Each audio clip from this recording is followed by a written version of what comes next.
विस्थापित आसोसिएशन पक्षरु आज पुराणा कचेरी ठारे 80तम स्वाधीनता दिवस पालित हो जाइछे।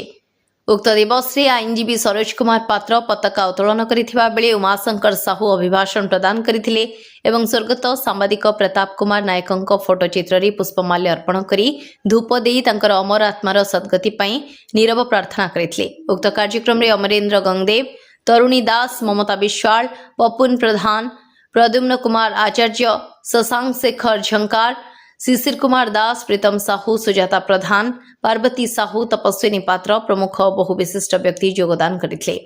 देवगढ़ तपस्विनी पात्र रिपोर्ट विचित्र दुनिया।